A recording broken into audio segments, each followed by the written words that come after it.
Hello everyone, welcome to study time with new informative video. Uttar Pradesh Vidhan Sabha का जो RO की मुख्य परीक्षा हुई है उसकी आंसर की हम यहाँ पर देखने वाले हैं। और न केवल आंसर की देखने वाले हैं बल्कि इस पेपर का जो संपूर्ण हल है, मतलब सारे क्वेश्चन यहाँ पर आपको करवाए जाएंगे। तो अगर आपने ये पेपर दिया है तो भी आप अपने क्वेश्चन मिला सकते हैं यहाँ पर, और अगर आपने पेपर नहीं दिया है तो इन क्वेश्चन को देखिए और उनके आंसर देखिए कि क्या हैं, जिससे आपको आने वाली जो भी आपकी परीक्षा है उसमें मदद मिले। तो सबसे पहले अगर आप इस चैनल पर नए हैं तो चैनल को सब्सक्राइब जरूर कर लें, क्योंकि यहाँ पर सरकारी नौकरी से संबंधित सभी अपडेट समय समय पर मिलती रहती हैं। तो चलिए शुरू करते हैं अपना ये हल।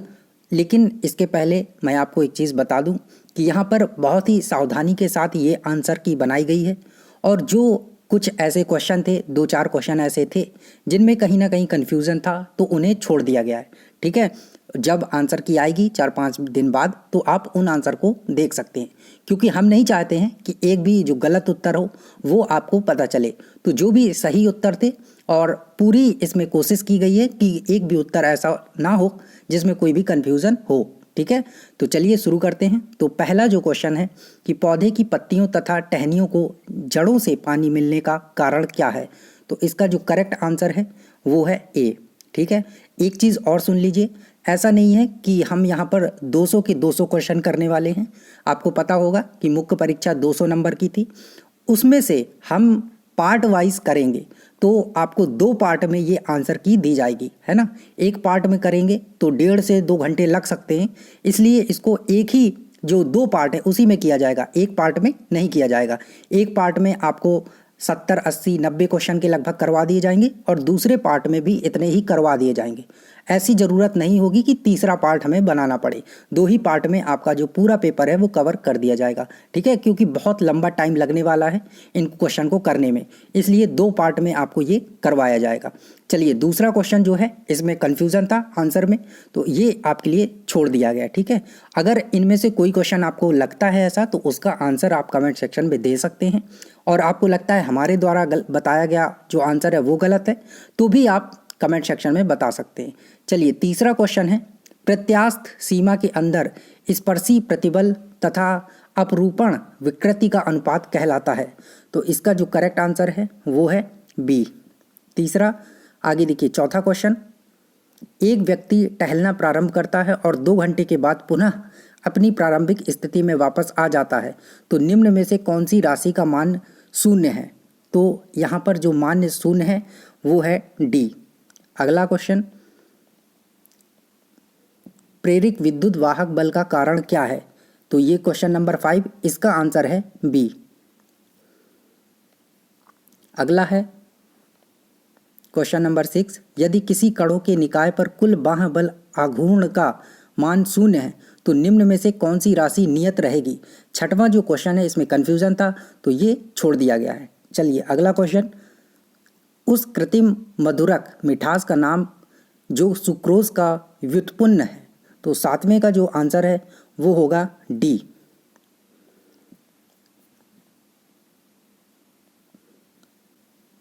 अगला क्वेश्चन 8वां, यस दलेपन लोहे व इस्पात की किसकी एक पतली परत के साथ कोटिंग के द्वारा जंग से सुरक्षित करने की विधि है, तो इसमें जो करेक्ट आंसर है 8वें का वो है सी। अगला क्वेश्चन,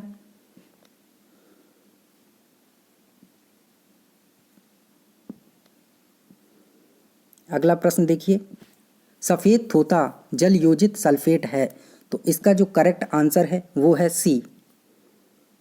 10वां क्वेश्चन, सिनेबार एक महत्वपूर्ण अयस्क है, तो ये किसका अयस्क है, तो इसका आंसर है सी। अगला, brass is an alloy of, 11 number question, और इसका करेक्ट आंसर है ए, जस्ता तथा तांबा का। 12वां क्वेश्चन, नेटल डंक किस अम्ल का एक प्राकृतिक स्रोत है, तो 12वें क्वेश्चन में कन्फ्यूजन था तो ये छोड़ दिया गया है। अगला क्वेश्चन, एक पारिस्थितिक तंत्र में यदि हम सकल प्राथमिक उत्पादकता में से श्वसन के दौरान हुए ऊर्जा व्यय को घटा देते हैं तो हमें मिलती है, तो क्या मिलता है हमें, तो 13वें का आंसर है ए, शुद्ध प्राथमिक उत्पादकता। अगला क्वेश्चन 14वां जो क्वेश्चन है, इसका क्वेश्चन छोटी समष्टि में दुर्घटनाएं किसी जीन की आवृत्ति को प्रभावित करती हैं, ऐसी घटना कहलाती है। तो 14वें का आंसर है बी, आनुवांशिक अपवाह। अगला क्वेश्चन मैच द कॉलम का है, जो श्वेताणु या जो WBC है को उनके सही कार्यों से मिलान करना था। तो इसमें जो करेक्ट आंसर है 15वें क्वेश्चन का वो है ए। ठीक है, कूट ए जो है वो सही होगा। ठीक है, कूट ए इसमें सही होगा। ए का तीसरा, ठीक है, ए का तीसरा होगा, सॉरी चौथे में लग गया, ए का तीसरा और बी का चौथा और सी का दूसरा और डी का पहला। ठीक है, डी का यहाँ से ऐसे जाएगा पहला। ठीक है, चलिए अगला क्वेश्चन 16वां है, कवकों और उच्च कोटि पादपों की जड़ों के बीच संबंध जिसे कवक मूल कहते हैं, उदाहरण है। तो 16 का करेक्ट आंसर है ए, सहजीविता। ठीक है, करेक्ट आंसर ए होगा।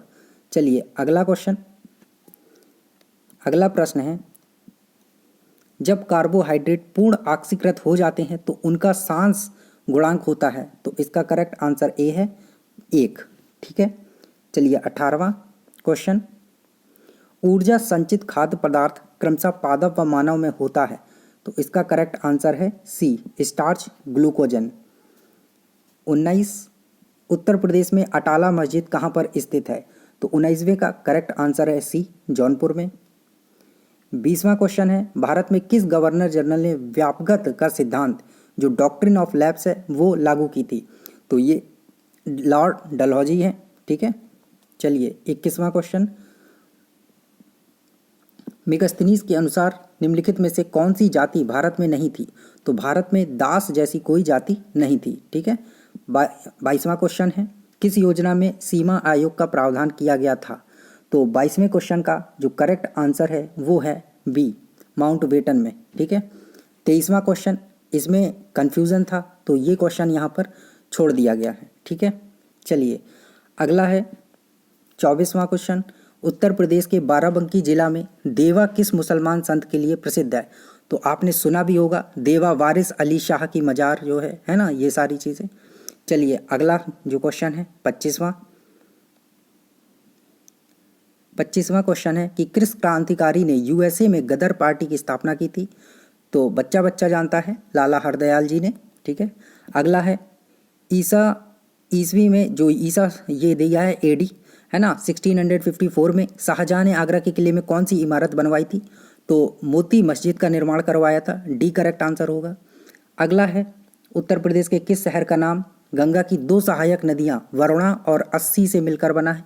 तो ये वाराणसी है ना, जहाँ से मोदी जी अपना चुनाव लड़ते हैं। अगला क्वेश्चन है, उत्तर प्रदेश संगीत नाटक अकादमी का गठन किया गया था, 1963 में किया गया था। ठीक है, सी इसका करेक्ट आंसर होगा। अगला क्वेश्चन है, अशोक के स्तंभों में अधिकांश किस लिपि का प्रयोग किया गया है। तो ये ब्राह्मी लिपि का प्रयोग है वो किया गया है। इसके बाद अगला क्वेश्चन है, भारत सरकार अधिनियम 1919 किस अन्य नाम से जाना जाता है। तो 1919 को हम लोग क्या बोलते हैं, मॉन्टेग्यू चैम्सफोर्ड सुधार, और जो मॉर्लिमेंटो है ये 1909 वाला है। ठीक है, चलिए अगला क्वेश्चन है 31वां, 1906 में कांग्रेस के कलकत्ता सत्र की अध्यक्षता किसने की थी। तो दादा भाई नौरोजी ने की थी। अगला है, अष्टाध्यायी किसके द्वारा लिखा गया है। तो ये पाणिनि के द्वारा लिखा गया है। ठीक है, अगला क्वेश्चन है, मेगास्थनीज नामक राजदूत किस मौर्य शासक के काल में भारत आया था। तो ये चंद्रगुप्त मौर्य के काल में आया था। चलिए अगला जो क्वेश्चन है, अगला क्वेश्चन है, एक नर्तकी का स्लेटी पत्थर का धड़ निम्नलिखित में से किस सिंधु सभ्यता के स्थान पर मिला है। तो ये हड़प्पा में मिला हुआ है। ठीक है, अगला है, प्रयागराज में आयोजित अर्ध कुंभ मेला कितने वर्ष में आयोजित होता है। तो अर्ध कुंभ 6 साल में होता है और महाकुंभ 12 साल में होता है। ठीक है, चलिए अगला क्वेश्चन है, पिटक ग्रंथ किस धर्म से संबंधित है। तो पिटक बौद्ध धर्म में होते हैं, विनय पिटक और ये सब आप जानते होंगे। ठीक है, अगला है 37वां, भोजपुरी लोक कलाकार भिखारी ठाकुर का नाम डैश के साथ जुड़ा है। तो ये विदेशिया गायक है। ठीक है, चलिए अगला क्वेश्चन 38वां, निम्नलिखित में से किसने विशिष्टाद्वैत के दर्शन को प्रतिपादित किया है? तो रामानुजाचार्य जी हैं, इन्होंने किया है। ठीक है, तो डी करेक्ट आंसर होगा। अगला है 39वां, टीपू सुल्तान ने किस संधि के अंतर्गत अपने 2 पुत्रों को बंधक के रूप में अंग्रेजों को सौंप दिया था? तो श्रीरंगपट्टनम की संधि थी ये। ठीक है, डी करेक्ट आंसर होगा। 40वां है अगला क्वेश्चन, गुर्जर प्रतिहार वंश के संस्थापक कौन थे? तो नागभट्ट, ये बिल्कुल करेक्ट आंसर है। ठीक है, 41वां क्वेश्चन है, 1851 में स्थापित ब्रिटिश इंडिया एसोसिएशन का प्रथम जो अध्यक्ष था वो कौन था? तो प्रथम जो अध्यक्ष थे वो राधाकांत देव जी थे। ठीक है, 42वां क्वेश्चन है, बृहदेश्वर मंदिर समर्पित है, किसे समर्पित है? तो ये भगवान शिव का मंदिर है। ठीक है, अगला क्वेश्चन है, कांग्रेस और मुस्लिम लीग के मध्य प्रसिद्ध लखनऊ समझौता, तो 1916, डी करेक्ट आंसर होगा। ठीक है, चलिए अगला क्वेश्चन, प्राचीन स्थल जो महदहा है किस जिले में स्थित है? तो ये प्रतापगढ़ में है। ठीक है, याद रखिएगा प्रतापगढ़। अगला है, पंच सिद्धांतिका पुस्तक किसने लिखी हुई है ना? तो ये किसने लिखी हुई है? 45 का करेक्ट आंसर है बी। ठीक है, 1 मिनट, बी नहीं, इसका आंसर जो है सी होगा। ठीक है, सी वराह मिहिर होगा। अगला है, फिक्की कब इसका गठन हुआ था? तो फिक्की का जो गठन है वो कब हुआ था? ये हुआ था 1927 में। ठीक है, चलिए अगला क्वेश्चन है 47, निम्नलिखित में से कौन सी रचना तुलसीदास द्वारा रचित नहीं है? तो सुर सागर इनके द्वारा रचित नहीं है। अगला है, नरसिम्हन समिति का संबंध किससे है? तो ये है बैंकिंग संरचना सुधार से। ठीक है, 48 हो गया है। इसके बाद 49वां क्वेश्चन, निम्न में कौन सी एजेंसी भारत में शेयर बाजार का नियमन करती है? तो सेबी ये सारी चीज़ें देखती है। अगला है, उत्तर प्रदेश का कौन सा जिला सल्जर पत्थर शिल्प के लिए प्रसिद्ध है? तो 50वें का जो आंसर है वो है बांदा हमीरपुर, ये सारी ठीक है चीज़ें, ये सारे क्षेत्र हैं।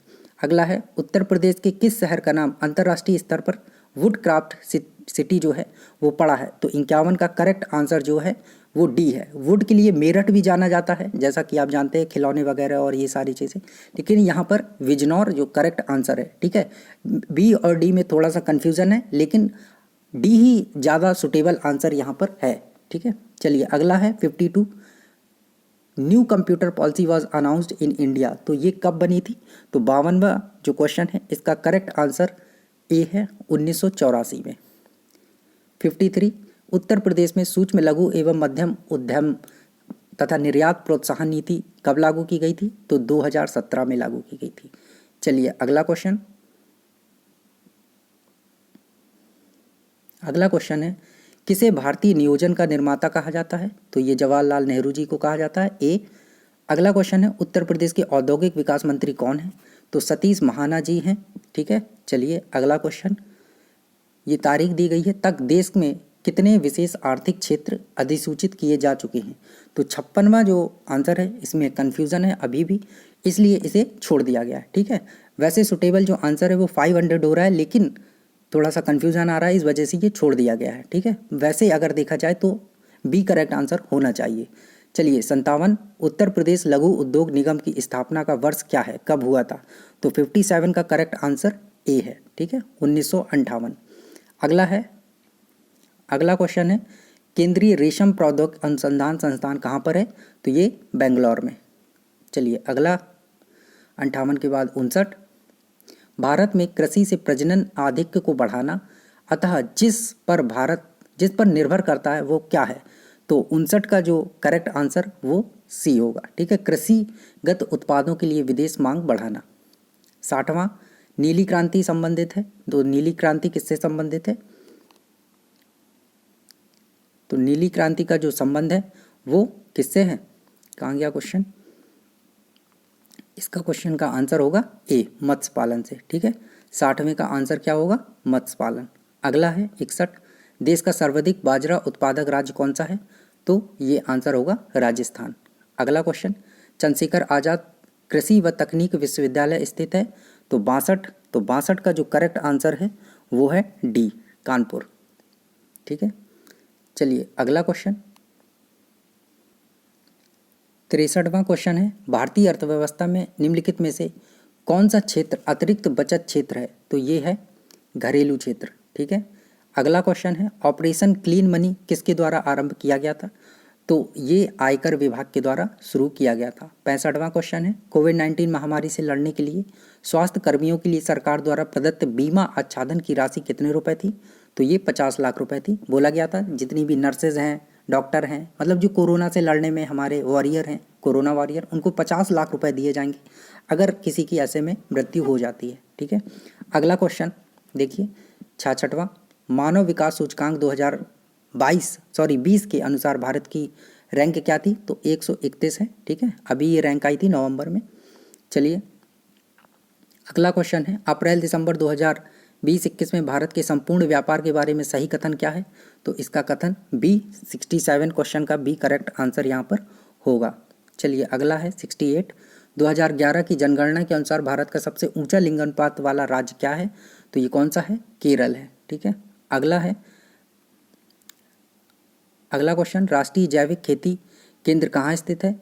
तो ये गाजियाबाद में स्थित है। 69 का करेक्ट आंसर होगा सी।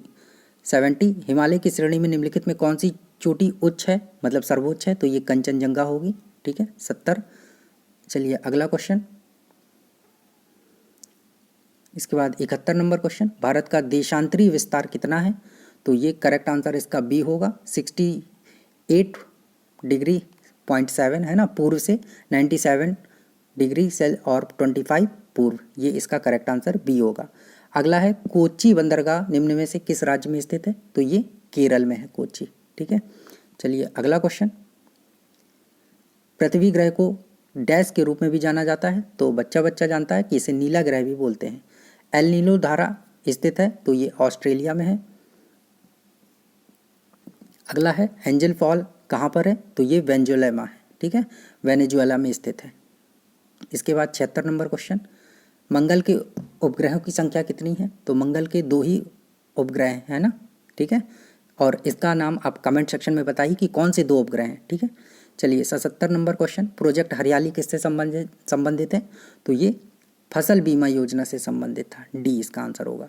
78, निम्नलिखित में से कौन सी एक ग्रही पवन नहीं है? तो इसका जो करेक्ट आंसर है, हालांकि इसमें कन्फ्यूजन है, फिर भी जो करेक्ट होना चाहिए वो मानसून पवन होना चाहिए, ए। चलिए 79, 2011 की जनगणना के अनुसार भारत में जनसंख्या घनत्व कितना था? तो 382 था। करेक्ट आंसर ए होगा। 80, 2011 की जनगणना के अनुसार भारत में अधिकतम नगरीय जनसंख्या वाला राज्य जो है वो महाराष्ट्र है। करेक्ट आंसर बी होगा। ठीक है। 80 के बाद क्वेश्चन नंबर 81 है, 81 में which type of soil is considered best for the cotton crop? तो इसका करेक्ट आंसर काली मिट्टी, डी होगा। 82 क्वेश्चन, उत्तर पश्चिम भारत में शीतकालीन वर्षा उन चक्रवातों के परिणाम स्वरूप होती है जो उत्पन्न होते हैं? तो इसका करेक्ट आंसर है सी, भूमध्य सागर। 83 क्वेश्चन, विश्व जल दिवस कब मनाया जाता है? तो ये हर साल 22 मार्च को मनाया जाता है। और 22 मार्च को जो मनाया जाता है, तो जो 2020 की थीम थी वो क्या थी, आप कमेंट सेक्शन में बताइए। अगला है, the city which is also known as the Manchester of Japan? तो ये ओसाका है। ठीक है। चलिए अगला क्वेश्चन 85, छिछली गहराई में स्थित खनिजों को सतह की परत हटाकर निकाला जाता है, खनन की यह प्रक्रिया क्या कहलाती है? तो इसका करेक्ट आंसर जो है ओपन कास्ट माइनिंग होता है, जिसको विवृत खनन भी बोलते हैं। ठीक है। अगला है, उप्पाला पाडू बर्ड जो सेंचुरी है वो कहाँ पर स्थित है? ठीक है, तो 86 का जो करेक्ट आंसर है वो डी है, आंध्र प्रदेश। चलिए अगला क्वेश्चन 87, भुज शहर में रिक्टर पैमाने पर 6.9 तीव्रता का जो भूकंप आया था ये कब आया था? तो ये आया था 26 जनवरी 2001 को। ठीक है। 88 क्वेश्चन, नाज़का प्लेट जो है वो कहाँ पर है? तो नाज़का प्लेट दक्षिण अमेरिकी व प्रशांत महासागरीय प्लेट में स्थित है। चलिए अगला क्वेश्चन 88 के बाद 89वां क्वेश्चन, चिल्का झील किस राज्य में है? बच्चा बच्चा जानता है, ओडिशा में स्थित है। अगला है, भूकंपों की उत्पत्ति को स्पष्ट करने हेतु प्रत्यास्थ पुनश्चलन सिद्धांत का प्रतिपादन किसने किया था? तो ये किया था H.F. रीड ने। करेक्ट आंसर होगा सी। ठीक है। 90 का जो करेक्ट आंसर है वो सी है। अगला है 91, जनगणना 2011 के अनुसार भारत के निम्नलिखित केंद्र शासित प्रदेशों में से किसमें जनसंख्या घनत्व अधिशेष 3 से अधिक है? तो बाकी तीनों से अधिक जो है वो पौंडीचेरी है। ठीक है, तो पौंडीचेरी इसका करेक्ट आंसर होगा डी। अगला क्वेश्चन है 92, निम्नलिखित में कौन सी संरचना भारत के सबसे उत्तरी भाग में अवस्थित है?